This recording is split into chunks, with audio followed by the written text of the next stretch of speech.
அப்படி தூற்றர்களுக்கு மன்னன் விசித்திரமான தண்டனைகளை கொடுத்தான். அந்த மன்னனுக்கும் இளவரசிக்கும் சரியான பாடம் புகட்ட வேண்டும் என்று காத்து கொண்டிருந்தனர் புலவர்கள். காட்சி ஒன்று. இடம் அரண்மனை. நாடக மாந்தர்கள், புலவர்கள் மற்றும் அமைச்சர்கள். புலமை போட்டி என்ற பெயரில் புலவர் கூட்டத்தையே விதைத்துக் கொண்டிருக்கின்றான் இந்த மன்னன். ஆணவத்தில் ராவணனையே வென்றுவிட்டான். ஆமாம் புலவரே, எனக்கு மூக்கு பொடிக்கு பதில் மிளகாய் பொடியை கொடுத்து திணற வைத்து விட்டான் இந்த மாமன்னன். ஆமாம், அது இருக்கட்டும் ஐயா. உண்மை ஒரு மூட்டை நெல்குத்த சொன்னாராமே, உன் கை உலக்கு என்று கருதி விட்டாரோ? இருந்தாலும் இந்த புலவருக்கு கிடைத்த தண்டனை தான் பெரும் கொடுமை. அதை அவரிடமே கேளுங்கள். அது என்னையா? எனக்கு கறி சமைக்க தெரியாதா, அதனால் என்னை கறி சமைக்க போகின்றான் இந்த மன்னன். போதும் போதும், நம்மை எல்லாம் முட்டாளாக்கிய மன்னனின் மகளுக்கு ஒரு முழு முட்டாளைத்தான் கணவனாக்க வேண்டும். இது நல்ல யோசனை. எப்படியா முடியும்? இளவரசிதான் என்னென்னவோ கேள்விகளை அள்ளி வீசுகிறார். வீசட்டுமே, பதில் சொன்னால் தானே சரி எது தவறு எது என தீர்மானிக்க முடியும். மௌனத்திற்கு எத்தனை வித அர்த்தங்களும் கூறலாம் அல்லவா? வாதத்தால் வெல்ல முடியாததை வஞ்சகத்தால் வீழ்த்த முடியும் அல்லவா? அது சரி, விளக்கம் கூறுவதற்கு நாம் அனைவரும் போகலாம். மௌனம் சாதிப்பதற்கு ஒரு மடையனைத்தான் தேடி பிடிக்க வேண்டும். மடையன் என்றால் சாதாரண மடையன் அல்ல, மகா மகா மடையனை தான் தேர்ந்தெடுக்க வேண்டும். கிடைப்பானா அப்படி ஒரு மடையன்? இந்த உலகத்தில் புத்திசாலிகளுக்கு தானே பஞ்சம், முட்டாள்களுக்கு இல்லை. வாருங்கள் செல்லலாம்.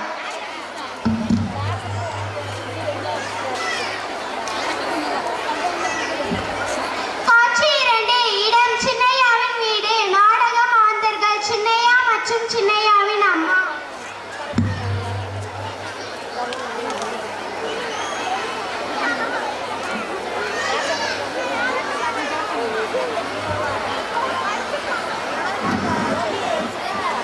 சின்னையா, சின்னையா, எழுந்திரிப்பா.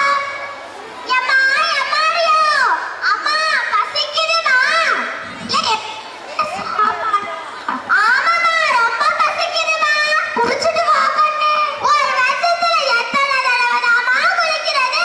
6 மாசம் முன்னாடி தானமா குளிச்சேன். போ கண்ணே, நீ குளிச்சிட்டு வந்தாதான் சாப்பாடு. போமா, நான் குளிக்க மாட்டேன். சரி இரு, வரேன்.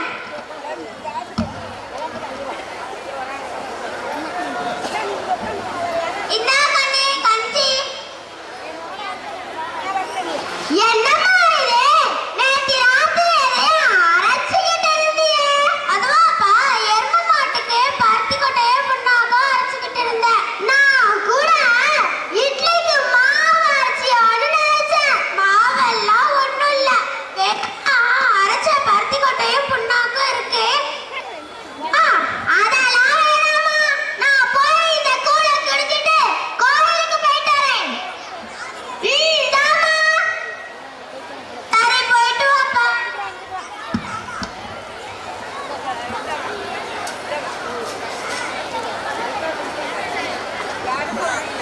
காட்சி 3. இடம் ஊர்புறம். நாடக மாந்தர்கள், புலவர்கள், அமைச்சர்கள் மற்றும் சின்ன.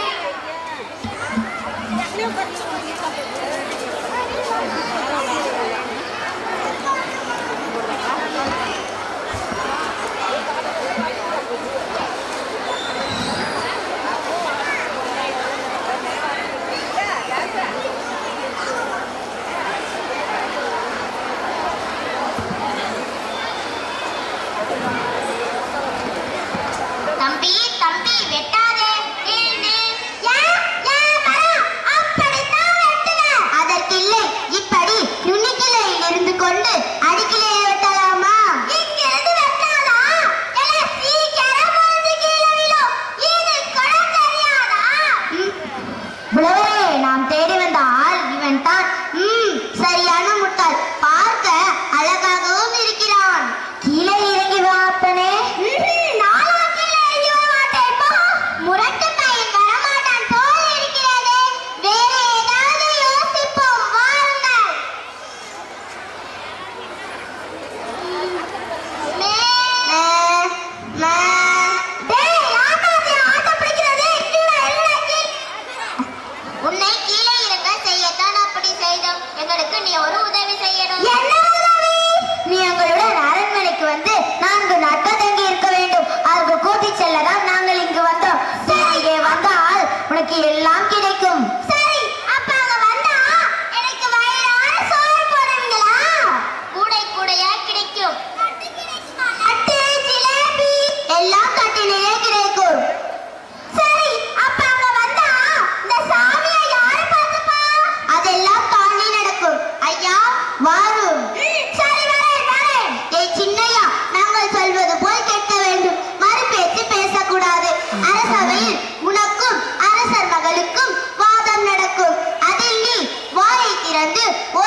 தருகிறோம். உனக்கு நிறைய லட்டு தருகிறோம். எல்லாம் சைகையால் தான் பேச வேண்டும், தெரிந்ததா?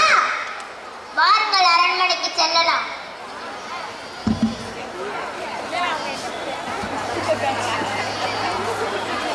காட்சி 4 இடம் அரண்மனை. நாடக மாந்தர்கள், மகாராஜா மகாராணி, இளவரசி, புலவர்கள், அமைச்சர்கள், வாயிற்காவலர்கள், பணிப்பெண்கள் மற்றும் சின்னையா.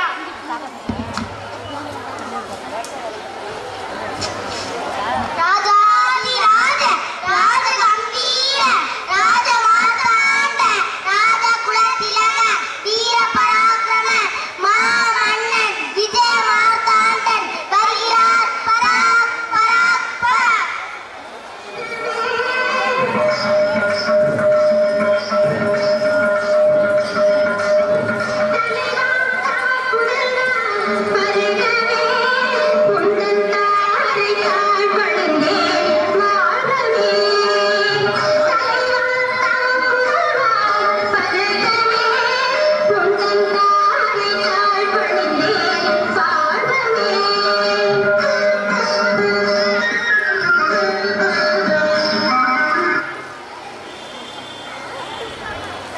உலகையே வியக்க வைக்கும் அறிவும் காண்போரை கவரும் அழகிருந்தும் நம் இளவரசிக்கு ஏற்ற வரன் இன்னும் கிடைக்கவில்லையே மன்னா. அதை பற்றி தான் நானும் சிந்தித்துக் கொண்டிருக்கிறேன். நம் இளவரசிக்கு ஏற்ற இளவரசன் இப்புவியில் இல்லையோ? இல்லாமல் இல்லை. நம் இளவரசிக்கும் வரும் வரனுக்கு அறிவிருந்தால் அழகில்லை, அழகிருந்தால் அறிவில்லை. நம் இளவரசிக்கு ஏற்ற இளவரசர் எங்கே இருக்கிறாரோ, எப்படி இருக்கிறாரோ ஒன்றும் புரியவில்லை. மன்னரே, யாரோ விக்டா பூபல் என்ற ஒருவர் இருக்கிறாராம். அவர் அழகு மற்றும் அறிவில் சிறந்தவராம். கவி பாடுவதில் வல்லவராம். அவர் இன்று நம் அரசவைக்கு வருவதாக அமைச்சர் கூறினார்.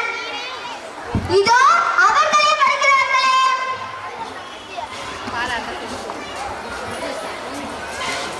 வித்யாபுவதி வாழ்க வாழ்க, எங்கள் குருநாதர் வாழ்க வாழ்க. தங்களது வரவு நல்வரவாகுங்க. அமருங்கள். இளவரசியை அழைத்து வாருங்கள். இளவரசியாரே வாழ்க வாழ்க, இளவரசியாரே வாழ்க வாழ்க.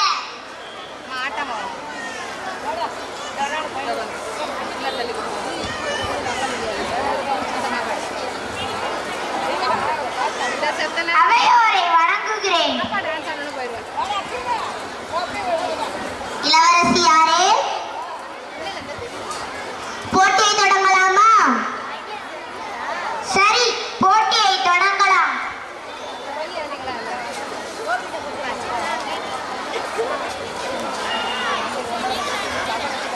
நான் ஒரு விரலை காண்பித்தால் தங்கள் குருநாதர் 2 விரலை காண்பிக்கிறாரே. தங்களது கேள்வி ஒரே தெய்வம் என்பது தவறு.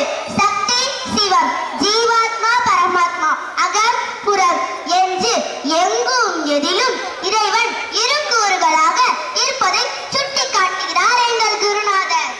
ஷபாஷ்.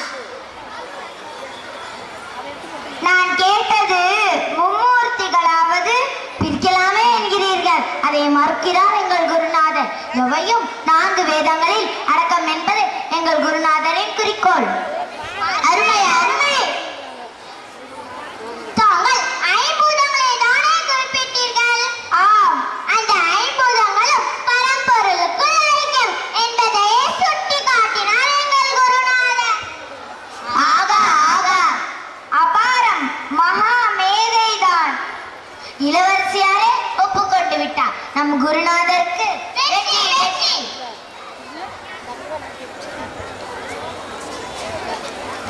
வெற்றியை பாராட்டி என் திருமகளை உமக்கே மணமுடிக்கிறேன். பல்லாண்டு வாழ்க. வாருங்கள், செல்லலாம். நாம் அரசரை ஏமாற்றி விட்டோம். நாம் நினைத்தது நடந்து விட்டது. வெற்றி வெற்றி. தனக்கு மருமகனாக ஒரு முட்டாள் வந்துவிட்டாள் என அரசன் கொந்தளிப்பான். இளவரசியோ மனம் கலங்குவாள். இதை நாம் கண்குளிர காண வேண்டும். அவ்வளவுதான். அரசனின் கண்ணில் பட்டால் துளைந்தோம். கண்களை கழுகுகளுக்கு இரையாக்க அது சரிதான். வாருங்கள், நாம் இப்போதே நாட்டின் எல்லையை கண்டுவிட வேண்டும். வாருங்கள், சென்று விடலாம். அரண்மனை நாடக மாந்தர்கள் சின்னையா மற்றும் இளவரசி.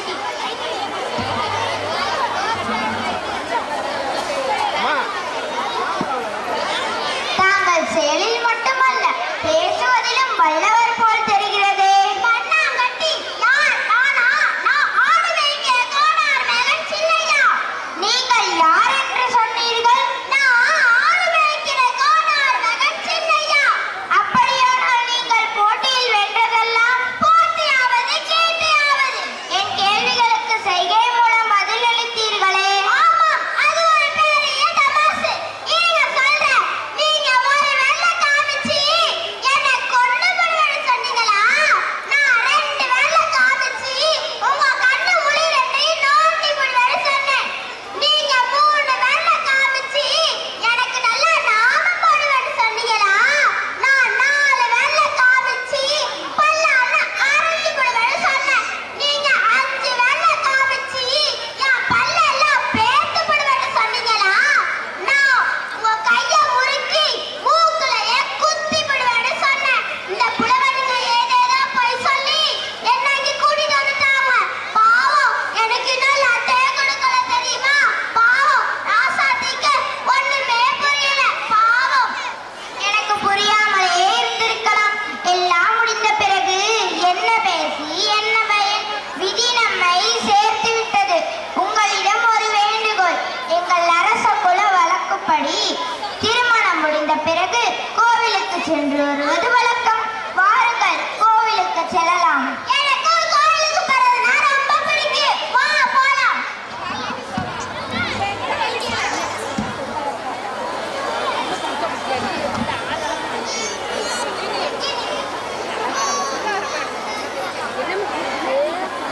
எல்லாம் வல்ல கடவுளே, உலகனைத்தும் ஆளும் பரம்பொருளே, உம்மையே நம்பி இருந்த எனக்கு நீர் அளித்திருக்கும் மணாளனை பார்த்தாயா? எல்லாம் அறிந்தவரே, நன்றாக பாரும். அழகிய உருவத்தை கொடுத்தாய், அறிவை கொடுக்க ஏன் மறந்தாய்? களங்கமற்ற உள்ளத்தை கொடுத்தாய், கலை உணர்வே இல்லாமல் ஏன் படைத்தாய்? இவரோடு என் வாழ்க்கையை ஏன் நினைத்தாய்? நான் என்ன குற்றம் செய்தேன்? தினமும் உம்மை வணங்கி வந்தேனே, அது குற்றமா? கல்வி அதிகம் கற்றது குற்றமா? அல்லது போட்டிக்கு வந்தவரிடம் என் புலமையை காட்டியது குற்றமா?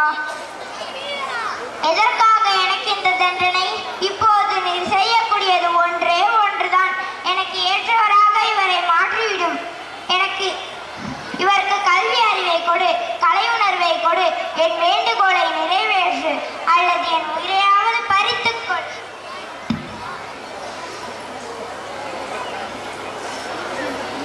ஐயோ கடவுளே, இங்க பார், அவள் அழுது அழுது மயக்கமே ஆயிட்டா. இப்ப எதுவுமே செய்யாம இருக்கேன். உன் மனசு என்ன கல்லா? இப்ப அவ என்ன கேட்டா அதை கொடுத்தாதான் என்ன? நானும் உன்னை தினமும் வணங்கி வந்தேனே, உன் கோயிலை கூட்டி பெருக்கினேனே, கொஞ்சம் கூட நன்றி இல்லையா சாமி? இப்ப அவ கேட்டதை எனக்கு கொடு, இல்லனா இந்த கல்லுலயே மண்டைய வச்சுட்டு செத்து போயிடுறேன். ஆமா, அறிவை கொடு, புத்தியை கொடு, அறிவை கொடு, புத்தியை கொடு. பக்தனே, உன் பக்தியை கண்டேன், உள்ளம் மகிழ்ந்தேன். இன்று முதல் நீர் ஆசீர்வதிக்கப்பட்டிருப்பாய். அறிவாளி என்று அனைவராலும் அறியப்படுவாய். கவி பாடுவதில் வல்லவனாய் இருப்பாய். இதுவே நான் உனக்கு தரும் பரிசு. போ, இளவரசியோடு மகிழ்ச்சியாக வாழ்.